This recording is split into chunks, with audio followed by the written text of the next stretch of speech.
오일을 쓰지 않으면 AS를 안 해준다던가 확인할 길은 없어요. 급가속을 한다거나 급정거를 한다거나. 흔히 뭐 쌍팔년도 이야기인 거고 세차 길들이기는 필요가 없다.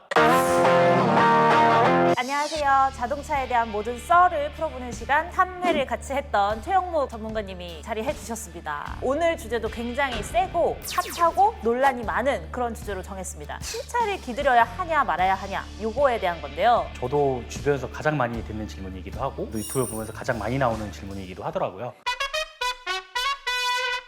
4가지 주제를 정해왔는데요. 신차 산 후에 첫 엔진 오일은 1000km에서 갈아줘야 된다. 신차는 고속주행하면 안 된다. 전기차 그리고 하이브리드는 세차 길들이기를 안 해도 된다. 요즘 나온 신차는 길들이기가 필요 없다. 그러면 이제 본격적으로 하나씩 풀어볼 예정인데요. 신차를 산 후에 첫 엔진 오일은 1000km에서 갈아야 된다. 여기서 이제 뭐 1000km다라고 하시는 분들도 계시고 10,000km까지 가도 된다. 뭐 이런 말씀들이 굉장히 많거든요. 과거에는 뭐 엔진 오일에 쇳가루가 굉장히 많이 나왔다고 하더라고요. 흔히 뭐 쌍팔년도 이야기인 거고 사실 엔진을 사자마자거든요. 1000km, 2000km 금방이거든요. 요즘에는 이제 금속 가공 기술도 굉장히 좋고 엔진을 조립할 때 굉장히 이제 매뉴얼화 되어 있기 때문에 이런 부분이 이제 전혀 문제가 없어요. 보통 차를 사면 엔진 오일이 포함되어서 나오죠. 그래서 이런 팩토리 필 오일에는 금속을 코팅하는 코팅 성분들이라든가 이런 첨가제 성분들이 조금 더 많이 들어가 있거든요. 7, 8천 뭐 디젤 같은 경우 15,000 뭐 이렇게 가는데 그 정도는 타줘야 이제 금속을 코팅하는 아까 말씀드렸던 첨가제들이 자리를 잡고 좀 더 엔진을 보호할 수 있는 성분들이 좀 있습니다. 몇 년식 정도부터 해당이 될까요? 사실 2000년 초반 이후에 출고되는 차종들은 대부분 다 그렇다고 보실 수가 있어요. 근데 그런 얘기도 있잖아요. 이제 처음 들어있는 순정 그 오일이 있잖아요. 이거를 그대로 주입을 해야 된다. 순정을 넣어야 된다라는 분들도 계시고 이제 다음에는 합성유 조금 더 좋은 합성유를 써야 된다. 뭐 이런 분들도 계세요. 처음 오일을 교환하실 때는 합성유 혹은 이제 엔진 코팅제를 좀 써주시는 게 차량 관리 장기적으로 봤을 때 조금 더 도움이 됩니다. 순정 오일을 쓰지 않으면 AS를 안 해준다던가 꼭 순정을 고집하는 브랜드들이 있어요. 순정용품을 써라. 이런 것들은 사실 자동차 제조사가 제공하는 매뉴얼에는 전혀 담겨 있지 않습니다. 엔진 오일을 어떤 걸 넣는다고 해서 확인할 길은 없어요. 근데 전문가분들도 모르나요? 그 전에 합성유를 썼는지 어떤 유를 썼는지? 절대 모릅니다. 확신이 되네요. 네. 두 번째 카라시는 신차는 고속주행하면 안 된다. 제가 알기로는 오히려 신차는 조금 고속주행을 해줘야 좋다. 뭐 이런 얘기도 있거든요. 요건 사실 뭐 뇌피셜이긴 한데 금속 가공 기술이 안 좋다고 그랬잖아요. 미세하게 보이지 않던 크랙이 있는 상황에서 급격하게 이제 출발을 하거나 고속을 하다 보면 이런 엔진이 깨진 사례가 있었다고 하더라고요. 그래서 이런 것 때문에 이제 속도 제한을 두고 그런 특정 속도를 넘기지 말라라고 얘기가 나온 것 같고요. 좀 더 밟아줘야 이제 좋다고 생각을 하시잖아요. 금속에 이제 불순물들이 달라붙어 있을 테니까 달리면서 이런 불순물들을 좀 떨어뜨려라. 내가 원하는 대로 마모를 시켜놓고 엔진 오일을 빨리 갈아라. 라는 이유에서 추측이 된 거거든요. 급가속을 한다거나 좀 급정거를 한다거나 이런 게 좀 더 영향이 있을 것 같아요. 자동차도 이제 컴퓨터가 제어를 하거든요. 운전자가 밟으시는 스타일의 운전을 하신다.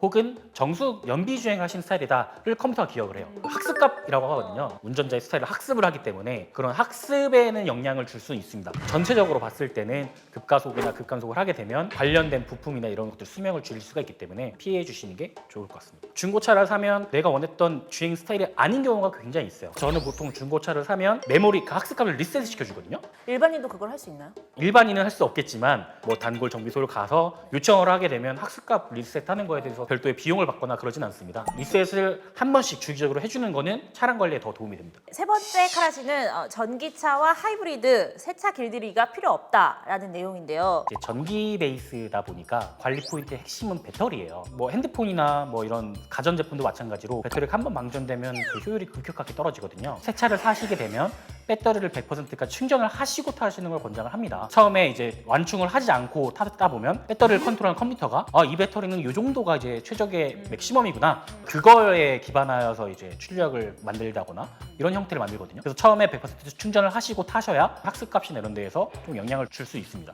네 번째 카라시는 요즘 나오는 신차들은 신차 길들이기가 필요 없다. 특별히 신경 써서 권장하는 교환 주기에서 앞당겨서 교환하거나 이런 부분은 절대 필요가 없습니다. 집중적으로 좀 우리가 관리를 해야 되는 부분은 유지 보수가 제일 중요하잖아요. 나중에 난 돈 생기면 고가의 첨가제를 써야겠다 이런 것보다는 세차 때부터 이런 첨가제를 써주시는 게 차량 관리에 훨씬 더 도움이 되고요. 신차를 샀을 때 꼭 길들이기까지는 아니더라도 기본적으로 해야 할 것들을 좀 말씀해 주실 수 있을까요? 제 주변 지인분들이나 저희 부모님이 항상 그러세요. 새 차를 사면 그 세차 냄새가 너무 좋으시다고 비닐을 안 뜯거나 부분적으로 안 떼시 내시거나 이런 경우가 굉장히 많거든요. 그 세차 냄새가 기분은 좋을 수 있어도 굉장히 인체에 유해한 가스 냄새거든요. 그런 냄새를 좀 빨리 증발시키고 빨리 빼야 되는 게 사실 포인트이긴 하거든요. 히터를 빵빵하게 틀어서 온도를 높여서 찜질방처럼 만든다고 그러죠. 근데 이런 경우는 사실 아직 자리가 덜 잡힌 상태이기 때문에 변형이 오거나 이럴 수 있기 때문에 마트에 흔히 볼 수 있는 뭐 혼준캔 혹은 뭐 케어포그 뭐 이런 제품들이 많기 때문에 이런 것들을 좀 써주시고 나쁜 가스들 없애주시는 게 관리의 꿀팁이 되지 않을까 싶습니다. 그 신차 사면은요, 왜 밖에 스펀지 이렇게 붙어 있잖아요. 그거는 떼는 거예요, 마는 거예요? 자동차를 만들고 나면 이제 보관이 힘들잖아요. 네. 그래서 넓은 주차장에 보관하는데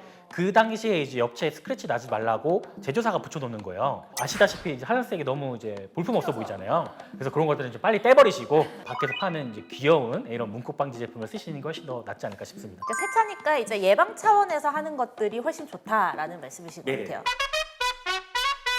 세차에만 관심 갖지 말고 관심은 꾸준히. 차보다는 운전 습관을 기들여라 라고 말씀드리고 싶습니다. 네, 오늘 함께 해주셔서 너무 감사하고요. 저희 또 다음에 같이 뵐 수 있도록 하겠습니다. 감사합니다. 구독 꾹, 좋아요 꾹. 알림 설정 해주세요. 카라씨 빵빵!